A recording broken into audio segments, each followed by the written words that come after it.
Good morning or hello. I'm Tom, the voice of AirNet. In this session, let's talk about measurement. Let's talk about whether and how we choose the right sensors and combinations to make the best CO2 measurement possible. When I was a little scientist of about 9 years old, I saw an advertisement for a microscope in a comic book. I really wanted that microscope. I really wanted it. So I saved up my money from doing various chores for my neighbors or our neighbors, and I sent off for it. That was back in the day when you wrote a check or something to pay for something. When that microscope got to me and I actually assembled it, I realized it really wasn't very good quality. It was a real big disappointment, but it did show me some small things. For example, the lens was plastic, which meant that they scratched and they didn't do a very good job, and the mirror scratched and became useless pretty quickly. So what I learned from that is that if I want good measurement, if I want to be able to see things, in this case I was able for like 2 or 3 weeks, I needed to have something that was really good quality. And so, of course, something for a reasonable cost. So that was my first in a very long line of consumer disappointments. If you're interested, you can write a note in the comments and I'll share some more. But in this particular case, the disappointment was made worse because it was a piece of science equipment. And that piece of science equipment is something that I really wanted to use. So lots of the science equipment that we buy as consumers has to strike a balance between kind of 2 poles. The first is accuracy and the second is cost. Very often what happens is that when we're buying these pieces of equipment, for example, scales, that's a piece of scientific equipment, thermometers, barometers, all of those things, we want something that's on the side of cheap, but not really accurate. If you're measuring in like hundreds of grams, you don't need perfect calibration to tenths of a gram, for example. Let's talk about the technology that AirNet has chosen for measuring CO2 in your home. One of our founders, Jesus, says that we want to not only deliver on our promises, but we want to over-deliver on those promises. And so AirNet has chosen what is probably the best and the most accepted technology for measuring CO2, and that's called NDIR.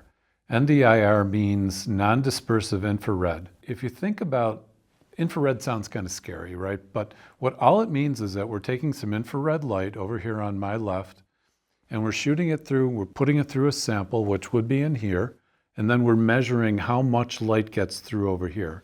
We know the wavelength of light at which CO2 absorbs, and that means that however much light gets through, the more light that gets through, the lower the concentration, the less light that gets through, the higher the concentration. And this is a very standard technology that is used to measure CO2 in the laboratory, in the best household devices, and anywhere where testing is needed. And just to give you an analogy of this, it's like when I left this morning, it was 7 o'clock. You know, we're toward the end of winter here, and I hope, and we had a very heavy fog as the snow is beginning to melt. And when I left, I turned on my high beam lights, and the light got almost nowhere, which meant that the fog was very thick. The further we got away from home and the lighter the snow got, the more light I could see getting through that fog, meaning that there was less fog, there was less water in the air. And that's the way this infrared technology works. It's a very similar tool. But like Jesus says, we want to make sure that not only are we meeting our promises, but in this case, we're actually exceeding the promise of accuracy. This is actually a question that came up. So the units of measure that are used by AirNet for CO2 are parts per million, which is actually a very standard unit of measurement. But our videographer brought up a very interesting idea in a conversation we were having about this. He brought up the idea of cognitive load. And one of the ways to think about why we use parts per million is because it's a fairly simple number.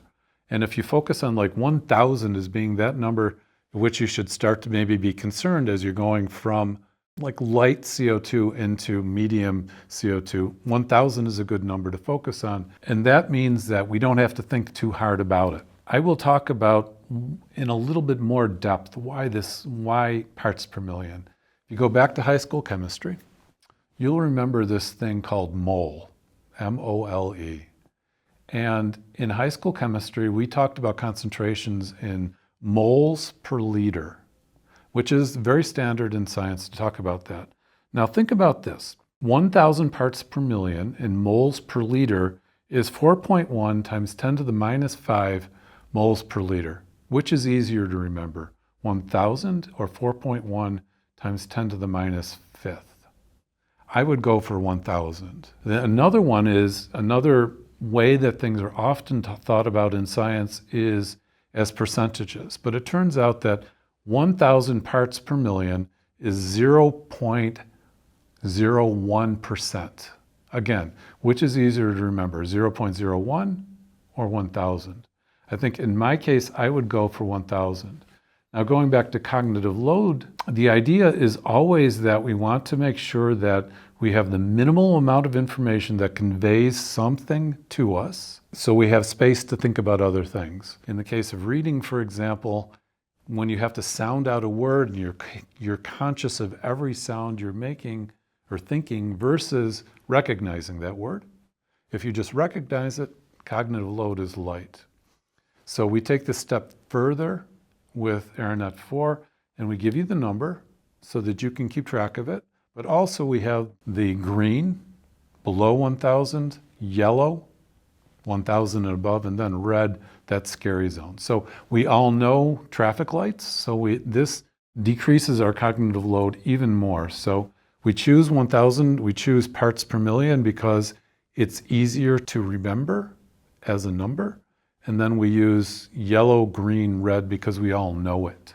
0.01% carbon dioxide doesn't sound that much, but keep in mind that there are actually three major components of the air we breathe.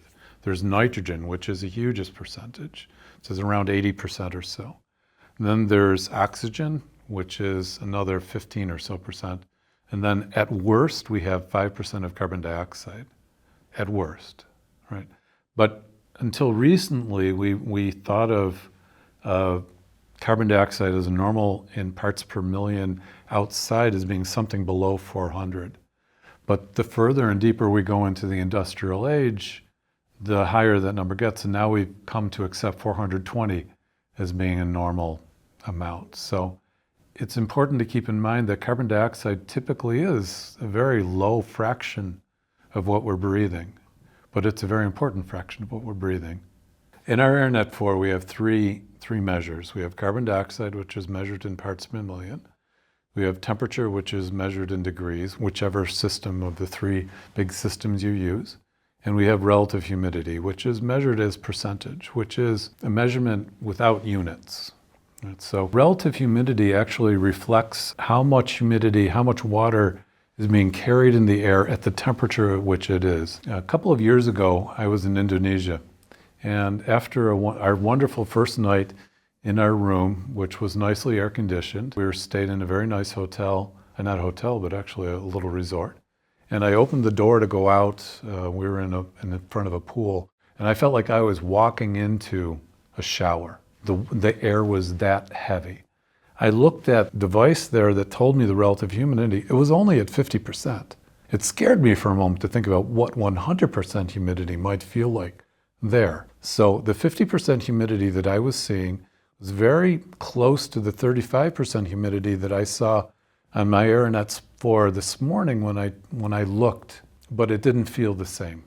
So relative humidity is measuring the amount of water that's being carried in the air, and it is relative to the temperature that you're experiencing. So the higher the temperature, the more water that can be carried by the air, and the lower the temperature, the more water that sort of has to be forced in to raise the humidity. So it's a difficult balance, but that's relative. That's why the word relative is there, because it's relative to the temperature. But there's another thing. When it comes to relative humidity, another thing you might notice is that at the same humidity in the summertime at a higher temperature, you sweat. But in that humidity in this wintertime, you look at it and you think, gosh, I should be sweating. It's 50 or 60% relative humidity, but you're not because it's cold. It's cooler anyway. So the balance between what's happening in your skin, which has water that's ready to diffuse, and the air is very different. It feels very different. And that's why in the wintertime we tend to use humidifiers, because in the wintertime humidifying air means we're losing less air through our skin. And if you think about skin includes what's going on in your lungs. So you want to make sure that what's going on in your lungs is nicely moist and humidified so that there's a good diffusion of gases, which includes oxygen going into your body and then carbon dioxide coming out. So the higher the relative humidity, the better off you are for your lungs, your lung capacity, and your ability to keep yourself nicely oxygenated and also get rid of the carbon dioxide that you're trying to expel. Where we're videotaping this or videoing this in Latvia, when we say open your windows and burp your house, people are ready and willing to do that. I burped my house this morning. I didn't have to even pat it on the back to burp it effectively. Why don't we do it in the United States? That's an interesting and weird question. My first answer would be it's very simple, that when you would most want to burp your house would be in the wintertime, and heating your house is expensive, and probably people don't want to open their windows even unless they think it's really in a bad situation. That would be my short answer. But in the summertime, yeah, we've gotten so used to air conditioning, and that does cost money too, of course.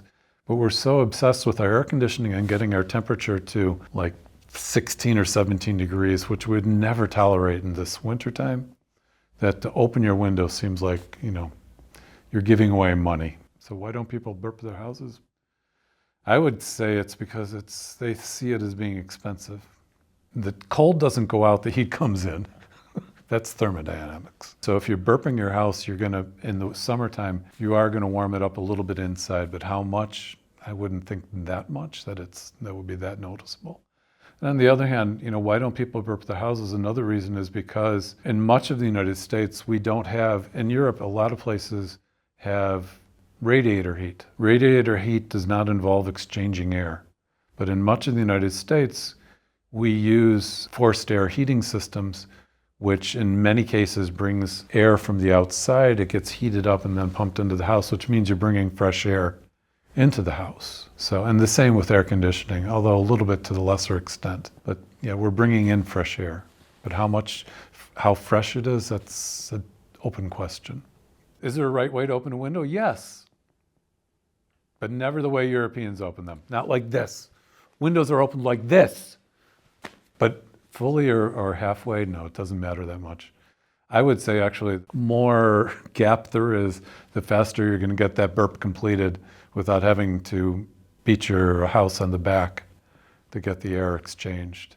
But actually another issue is one that we talk about in Latvia, which is cross breezes, crosswind. If you really want to exchange air in your house, you have to do something that many Eastern Europeans, especially in this case Latvians, do not like, which is creating a cross breeze, because you want the air to go from one place to another because it's being sort of sucked through your house. But we all know in Latvia that cross breezes cause cancer.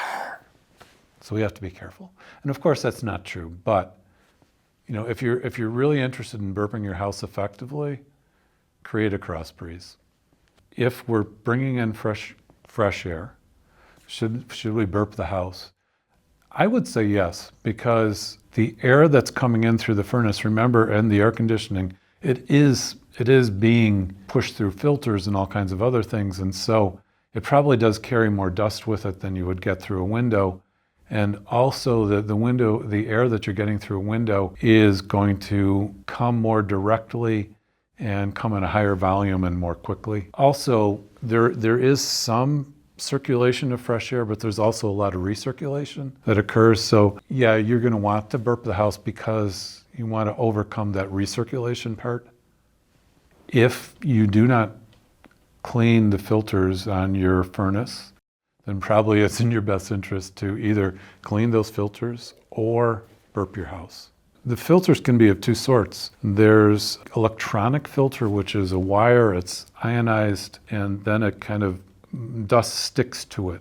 Or you can have simple like paper filters that pushes the air through. Those ones that are paper filters, those are a little bit more dangerous because once they get saturated, you're gonna get air stuck. It becomes expensive, and also you're gonna be circulating more dust and your carbon dioxide will probably go up even more. So in a way, by having an AirNet 4 in your house, you're getting an idea if your filters need to be changed too. Because if CO2 is consistently elevated above what it was when you had new filters, then you should look at those filters. And I have the experience, believe me. So we've been talking about AirNet 4 and about carbon dioxide measurement as though it's one room at a time. But consider what would happen if you had like 10 or 15 rooms that you're responsible for and you had an AirNet 4 in each of those rooms. Using the data, the devices, you can see whether or not there's people there working in the room, because you can see the carbon dioxide level going up. And also likely you would see changes in temperature, changes in relative humidity too, that would be going up too. You can also measure and follow, less expensively than the really high-end smart systems, to see whether or not ventilation is working appropriately. Just getting a group of AirNet 4s, putting one in each room, and then monitoring what's happening in the room. You can see, are people in the room? Are they actually doing something? And then whether or not the ventilation is effective in that room.